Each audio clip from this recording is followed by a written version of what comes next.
It's time to preview the Cincinnati Bengals Detroit Lions game in the trenches with Dave Lapham. And no better person to preview that football game with than Lomas Brown. Unbelievable offensive tackle, played 18 years in the National Football League. He's in the College Football Hall of Fame. Has a chance to be in the Pro Football Hall of Fame. That great a player. Now he's the color analyst for the Detroit Lions, and he has plenty of good things to say about the matchup between the Cincinnati Bengals and Detroit Lions. I think you're going to like it.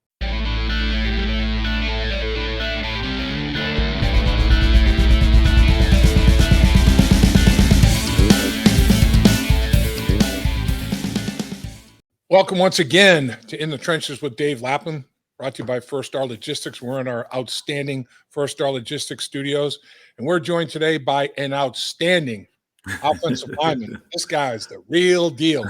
Lomas Brown played in the NFL for a long time. Now he's the color analyst for the Detroit Lions radio network. And Lomas, welcome to the podcast. Thanks, Dave. Everything is good. I was just talking to you about this unseasonably warm weather we have in here in Detroit. So I'm a happy big fella right now. I hear you.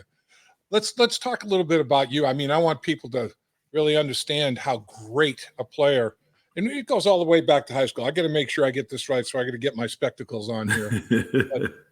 In 2006, you were voted number 8 on the top 100 players of the first 100 years of Florida high school football. They pick you number 8 of the top 100 for the first 100 years. What was that like to get that honor? Oh man, it was an honor. It really was, especially the type of football that we play in the state of Florida. We take pride in the type of football players that come from Florida, and just to be voted amongst those great players that played down there. It was phenomenal. It really was. Had a lot of success in high school, and I was just happy. So I played a different position back then. The big fella was on the defense and played a lot of defensive end back then, but they must have thought I was pretty good back then. No doubt about it. And then Florida High School Athletic Association, you're one of 33 players to make the all-century team. Man, that's pretty incredible. Tremendous honors. Then, of course, you go to Florida, University of Florida, and all you do there is you're in the University of Florida Hall of Fame. You're voted into that in 95. You make the College Football Hall of Fame in 2020. Unbelievable. You were part of you won the Jacobs Blocking Trophy of Florida, and you anchored the Great Wall of Florida. How about that? The Great Wall of Florida. I know. I just have so many great memories of those guys, Billy Henson and Crawford Kerr and Phil Bromley, Jeff Zimmerman. Man, we had a great time back then. It was great, man, being part of that group. And back then in the SEC, which is now, it's tough, man. It's tough winning in the SEC. It was tough back then, and we had some great battles back in the day. And it was just great being part of a great group. And that's what I say as an offensive lineman. You're only as great as the guys that are around you. And they believe me, they did a lot to help me get to where I was. So I appreciate those guys. You end up being the 6th pick in the 85 draft by the Lions. 11 years you played with the Lions, 18 years in the National Football League. Yeah. How's your body doing? 18 years. I'm just glad I can still walk and function, do little things that normal people can do. So yeah, I pride myself on, just having one surgery, out of my 18 years, especially playing on the offensive line. So I was blessed in a lot of different ways.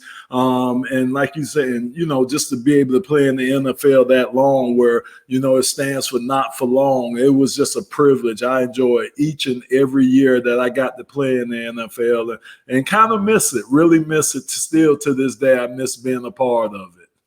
Man, you had two great abilities, durability and availability. And they kind of go hand in hand. So with Tampa Bay, you're a Super Bowl winner. You win the Super Bowl with the Tampa Bay Buccaneers, playing with them. With the Lions, you go to 7 straight Pro Bowls, and you're blocking for Barry Sanders. What was it like during that time frame of your career when you got a back like Barry Sanders you're working with, and you're a perennial Pro Bowler. What was that life like? Oh, it was great. It really was. I just think the thing that's missing is just the playoff success. We won a lot of regular season games, as Detroit Lions. We just couldn't put it together in the playoffs when it really counted. But blocking for Barry Sanders, man, oh my gosh, man. It was, look, put it this way, Dave. Every Monday when you go into meetings, it's going to be about 4 or 5 plays that you're going to see on that film that you're going to be like, oh my goodness, how did he do that? I mean, and there may be plays that don't make the highlight films because it may be a 2-yard gain, a 3-yard gain, but it's going to be the best 2 or 3-yard gain you ever seen in your life. So it was phenomenal to be able to play with a talent like Barry Sanders, and he helped me. He helped me get my notoriety and help kind of put me on the board out there. So it was great playing for him, but it was also tough because you had to make sure you stayed on your blocks. Even though the play might be going that way, Barry could cut it all the way back. So you had to make sure you stayed on your blocks. But I had a phenomenal 11 years in Detroit and enjoyed it. Man, that's incredible. And to play with a talent like that, that's a unique experience. There's no two ways about it. So what took you to the broadcasting world? Did you major in any kind of broadcast communication, or did you just gravitate toward it during your playing career? What led you to the broadcast world? I mean, to be honest with you, no, I didn't major in it, and I have to give my agent a lot of credit. His name is Todd France. They set me up with when I was able to get an audition with ESPN, and I guess ESPN liked what I did, and I was able to work there for 8 years from 2004 to 2012. And that just helped me in a lot of ways. One way it helped me, it kind of kept my name out there with some of the younger players, especially being an offensive lineman. So it really kept my name out in the forefront, but it also helped my communication skills. They helped me kind of sharpen my communication skills with what I had to do, what I needed to do. And, if you're on the show with Stephen A. Smith, you learn how to debate people too. So I got a good lesson with him and Skip Bayless. I got a good lesson on how to do debate. So it was a great time at ESPN, met a lot of wonderful people there, still know a lot of wonderful people over there with ESPN. And like I said, it really enhanced my career because, again, a lot of younger guys knew who I was because of my presence on ESPN. Well, that's great to have such a distinguished career as a player, and now building a distinguished career as a broadcaster. I mean, that's a phenomenal accomplishment. Let's get to today's Detroit Lions and head coach Dan Campbell. People are, a lot of reaction to after the tough loss that you just suffered. Dan Campbell was very, very emotional, very, very vulnerable, and people had an assortment of reactions. As a former player, I liked it. Thank you. I respect the fact that, to have a relationship's got to be built on respect and trust. And this guy, I bet he loves his players. I bet his players love him. And that just showed it to me right there. Absolutely. You're absolutely right. And just full disclosure, me and Dan Campbell played together for 2 years when I was with the New York Giants. So I love the guy. I love his personality. I love everything about Dan. And you're right. If you think about it, you don't see too many coaches. Maybe Dick Vermeil did, but you don't see too many coaches that put their emotions out there that way because you're going to have people just throwing darts at it. You're going to have people throwing positive darts, but you're going to have people throwing negative darts too. So for me, for him to show that vulnerability, for him to be willing to put that out there, it just shows the type of person he is. And I know all those guys in the room, all those players have to respect him because this man and his coaching staff pour everything they have into those weekly game plans. They pour everything they have into getting those guys prepared so they can go out there and be successful on Sunday. And I could feel it. I could feel it when it doesn't work out for you or you get two gut-wrenching losses like we had with the field goal kickers kicking the ball with no time left.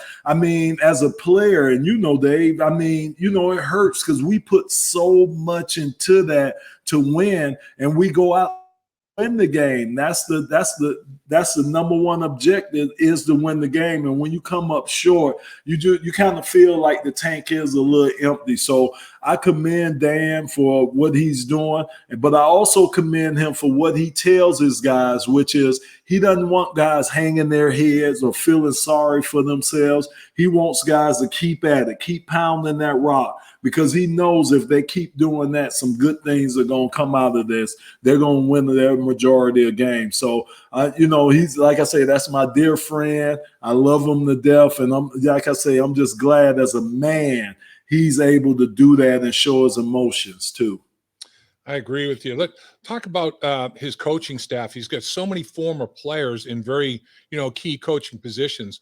7 assistants, over 1,100 NFL game experience to lean on. Guys like, Mark Brunell is coaching the quarterbacks. Deuce Staley, assistant head coach, running back coach. Anthony Lynn is the offensive coordinator. Let's see, Hank Fraley is the O-line coach. Antoine Randall, wide receivers. Aaron Glenn, defensive coordinator. Are players responding to all of these former players, leading them as coaches? Absolutely. I think so. And I think the best example I could give you, even though he didn't play in the league, was Aubrey Pleasance. I don't know if you could go back to the first game of the season when Jeff Okudah got beat. And the biggest thing was the cameras caught Aubrey Pleasance up in Jeff Okudah's face, coaching him hard. Well, I don't think if those guys had the respect for that coaching staff, I don't know how that would have went over. But you heard every player, every defensive back says that's how coach is. We accept that. That's how we want to be coached hard like this. And it's a credit to, like you say, Dan Campbell. It's a credit to the staff.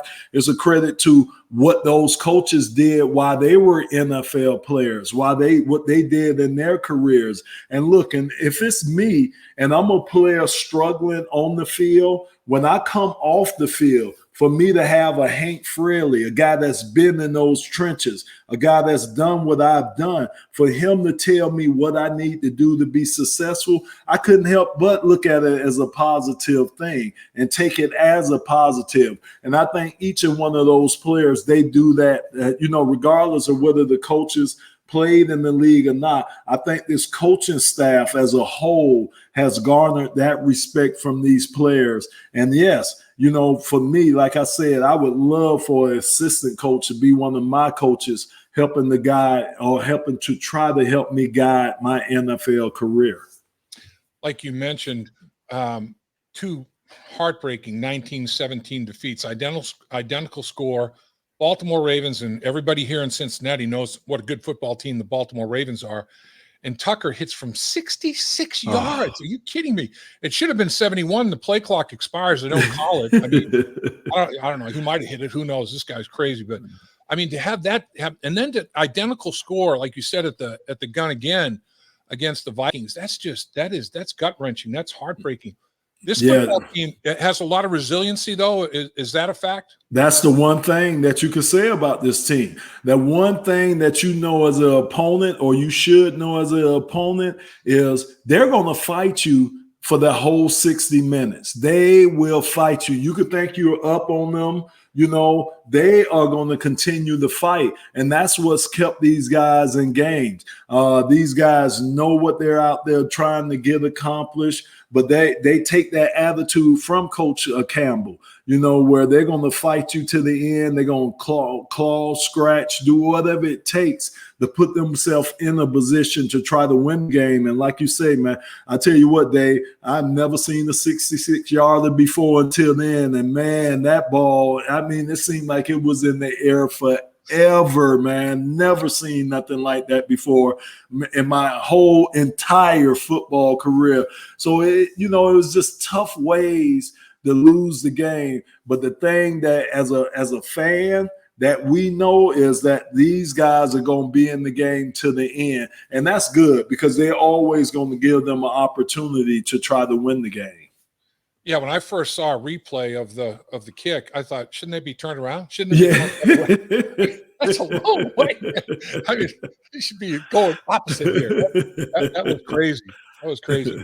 So, in your estimation, what are the Detroit Lions doing best right now as a football team? Well, I think the best thing that they're doing is from the standpoint of running the ball, getting those running backs involved in the game plan. To me, I mean, they're doing an excellent job either running it or catching the ball out the backfield. I think the offensive line, even though we're banged up and we took another hit with Frank Ragnow being done for the year, but I thought the offensive line coming into the season was going to be the strength of the team. And they have been. You could say these first 5 games, the offensive line has played pretty well going up against some of the best defensive lines in the league. When you think about San Francisco defensive line, you think about Minnesota's defensive line they just faced. Baltimore was a pretty good team, and the Chicago Bears. So, now we get to face another Cincinnati Bengals. Their defensive line is playing pretty well, and you get the addition. I think you have a guy that's coming back that hadn't played all year long that's coming off injury back on the defensive line. So they're facing another tough challenge. But I do think the Lions have been doing a great job for the most part of protecting Jared Goff. I think they've been opening holes for the running back, especially Jamal Williams. He's been running the ball really hard, and they've been giving these guys an opportunity, like I say, to come out the backfield and catch passes and try to get some yards after the catch. So that I would think the offensive line has probably been the best group and probably been the best showing on the offensive side for the Detroit Lions. Yeah, the running backs, then Hawkinson at the tight end. Yes. Been the leading receiver. Hawkinson, is he going to be okay injury-wise? What's the state of the injury status so far? Yeah, I think he's been practicing on a limited basis, so I think TJ will be all right. But the problem you're running into is now everybody knows about TJ. He's not a secret. So now you're finding teams that are starting to double team him. So now this is where it's so important for our receivers to try to win their one-on-one matchups, get some separation between themselves and the defensive back so you can get Jared Goff a window to get the ball in. That's kind of been the Achilles heel. That's kind of been the thing that's kind of slowed up the offensive production from the wide receivers. But you can see little signs of them getting better and better each week. But that kind of has been what has, I think, slowed up the offense more than anything else this year. The wide receiver position, yeah. What about Goff? Obviously, 6 fumbles. I saw you. Yeah. 6 fumbles, lost 4 of them. His interceptions aren't crazy. I mean, 3 interceptions in 5 games. You can live with that. But the last couple of years, he threw a lot of interceptions with the Rams, and that was probably a reason they were willing to part ways. But how's he playing? What's the team think about Jared Goff? I think when Jared has time, Jared has been playing, to me, he's been playing pretty good ball. Of course, when you're on an 0-5 team, and the quarterback's going to get a lot of the scrutiny, a lot of the bad scrutiny on the team. But I think he's been playing very well. I'm going to tell you what I think has been very underrated too is the play calling by Anthony Lynn. I think he's been doing an excellent job of putting these guys in positions to have success. I think he mixes up a lot of different things where you just can't key in on certain formations. I think he's been doing a great job of moving our guys around so the defense can't just target in on guys. He's been distributing the ball as much as he can, getting it distributed to all the different receivers. I think with Jared, Jared just has to practice his ball security. And that's what, holding the ball, especially when he's looking, when he's scrambling, he just has to just be more conscious about ball security. But you're right. He hadn't had a lot of bad interceptions, and when he's had guys open, he's pretty much been getting the ball to these guys. So I don't see anything biggest thing that people look at is where he's not pushing the ball down the field. But again, that's a combination of a lot of different things, Dave, and it kind of starts with the receivers not being able to get the separation that they need to get. So I think that's going to come. I think they're going to keep working on it. And I think as the year progresses, that'll come too. But right now, I think the biggest knock against Jared is he's not being able to get the ball downfield. He's kind of checking it off a lot. Let's flip to the defensive side of things. And the defensive linemen, watching those guys, I mean, they jump off tape with effort. The whole team does. You watch the Detroit Lions on tape, they're giving effort. I mean, they play hard. They play really hard. The D-line plays hard. I think in the secondary and linebacker, there may be more questions. I'm not saying they don't play hard, but talent-wise, I think, secondary and the linebacker, because of injury, obviously, is a factor with guys that are missing. But are those problem areas? And talk about the defense in general, Lomas. No, you hit it right on the head, Dave. Those have kind of been our areas of concern. Of course, we cut Jamie Collins, the senior. We cut him because, again, he didn't fit into the type of linebackers that we need, which are linebackers that cover space. He was more of a downhill linebacker. So you can kind of see that the Lions are still adjusting to that. They're bringing in Jalen Reeves-Maven, and you see other guys, Derek Barnes is in there now along with Alex Anzalone. So those guys give them a little bit more athletic ability. And you're right, too, when you talk about the secondary. We got a young secondary that's been hit by injuries, losing Jeff Okudah, losing Iffy, because I can't say his whole name, Fatu. I just leave it alone. I just call him Iffy. He's Iffy to me. But losing him during the year and, having the second youngest team in the NFL, as you know, you're going to have your ups and downs when you have a young team. And, so I just think, with the defensive line, what you're saying, Gail's great effort. I think the defensive line has really been a bright point for this team, especially on the defensive side of the ball. If they could keep giving the effort and you count on these young guys, your linebackers and your secondaries, to keep improving over the weekend, then I think you'll see the total defense improve. But you're right. We have a long ways to go in the secondary. We got a long ways to go with the linebacker crew, just getting guys that fit Aaron Glenn's scheme and system that he wants to run defensively. The all-important third phase, special teams. Jack Fox, man. Ooh, the Fox. Leg. Man. Now, it's something when your kicker is probably your best player on the team. I mean, that's not, your punter. You're not, that's not a great indictment. But this guy has been phenomenal, man. I mean, you always know you're going to be able to flip the field with him. He's going to get hang time on his punts, and his directional punting has been, he just had his first touchback of the year just this past game.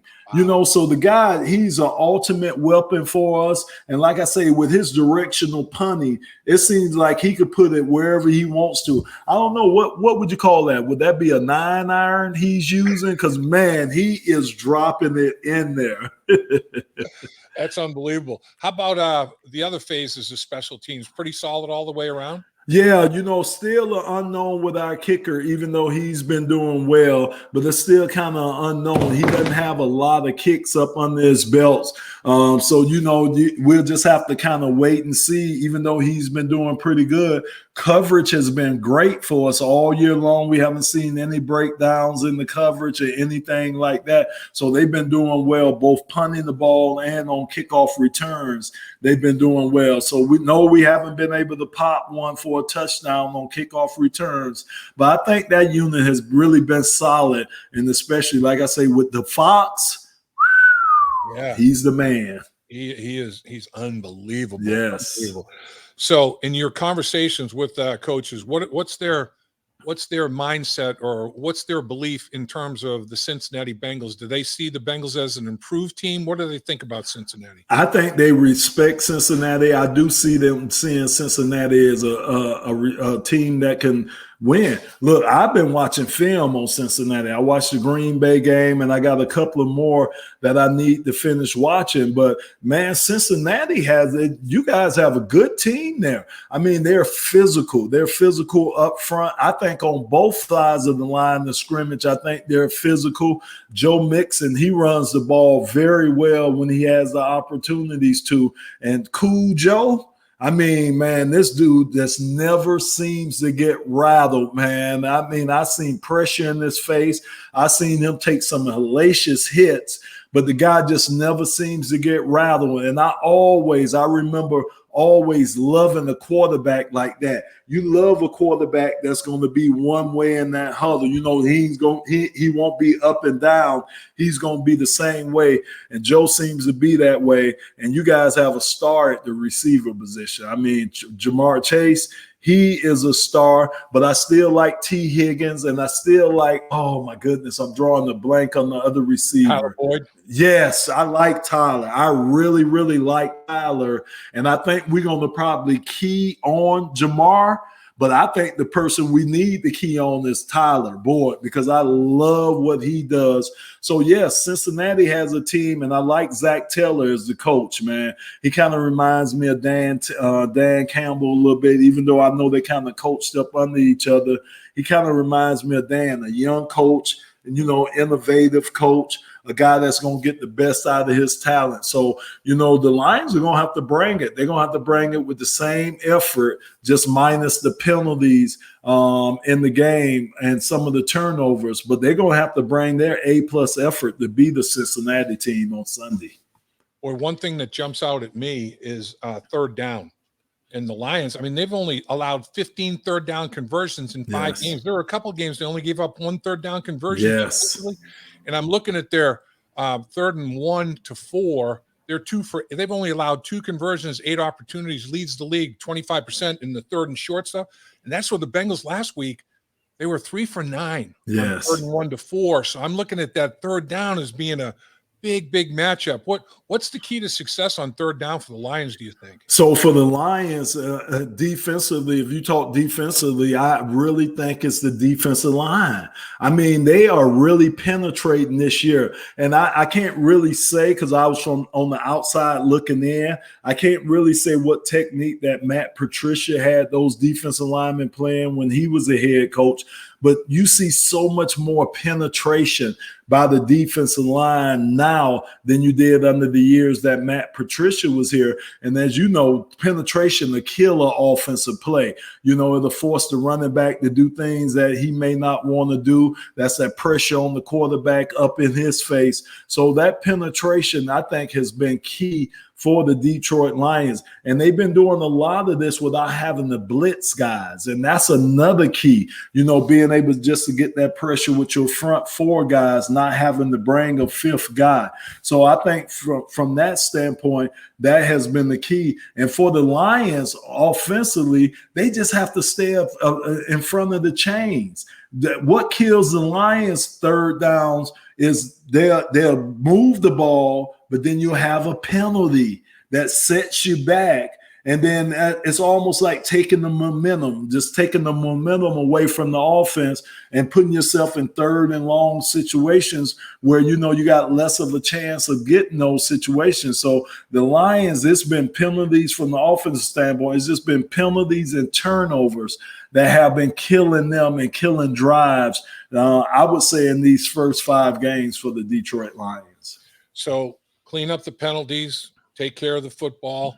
Any other keys or musts that you think are big in this football game matching up the Lions and Bengals? I think the other thing, I just think it'll be who controls the ball. I think when you got a good quarterback like Joe Burrow is, I just think for the Lions, they need and Dan Campbell has said that he's put a lot more pressure on the offense because he feels that the offense needs to keep score with other teams or outscore other teams. So most of his pressure has been on the offensive side of the ball. They just need to keep drives going, keep the opposing quarterback and the opposing offense on the sideline. So again, it comes down to, Dave, it comes down to penalties and turnovers. If they could stay ahead of the chains and keep the chains moving, I think they have a great opportunity to stay in games and to possibly win the games towards the end of them. Final question. Who do you think that the coaches have been talking about? You mentioned Jamar Chase, you mentioned Joe Burrow. Is there anybody that they talk about on the defensive side of the football or any other offensive matchups that have concern? Oh yeah, I think the linebacker, the middle linebacker. I don't know why I'm drawing the blank. I apologize, but he has yes, he has been playing very well. He's an impactful player over there on the defensive side of the ball. Yep. I was looking at again Hendrickson, the edge rusher. He's the guy that we're going to have to pay attention to because, again, the strip fumble, him putting pressure on Jared Goff. So he's another guy that we're going to have to pay attention to. And, just what kind of waiting to see what happens kind of in the secondary with you guys. But I definitely think Henderson and the linebacker for you guys, those are guys that the Lions are definitely going to have to put a circle around and keep an extra eyeball on those guys and make sure they don't impact the game the way that they can impact the game. So I'm looking for a bloodbath. I'm looking for it to be a physical game between the two teams, two young teams that are trying to win, that want to desperately win the game. And I'm hoping that the Lions, we might have a little heads up by being at home. I'm hoping that the home crowd will help out a little bit, but I'm looking for a physical game that's going to be a close game. Well, certainly do appreciate you carving time and visiting with us, Lomas, because I know you're busy. Give my best to my friend Dan Miller, your play-by-play podcast. That's my guy there, Dave. I'm telling you, that man makes a field goal sound exciting. You be like, oh my God, it's a field goal. You be like, yeah, like you just won the game, man. That is my guy. He makes my job so easy for me, man. That is my guy. I will make sure I tell him you say hello. Yeah, please do. He's a pro's pro. There's no doubt about it. And I'll tell you what, you're a pro's pro in every sense of the word.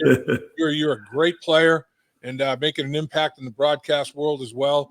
Congratulations on all your successes, and have the best day you ever had, my man. Thanks, Dave. I appreciate it. You too, my good man. Hi, Dave Lapham here. Have you heard about In the Trenches with Dave Lapham, presented by First Star Logistics? Catch new episodes from the world of sports and broadcasting.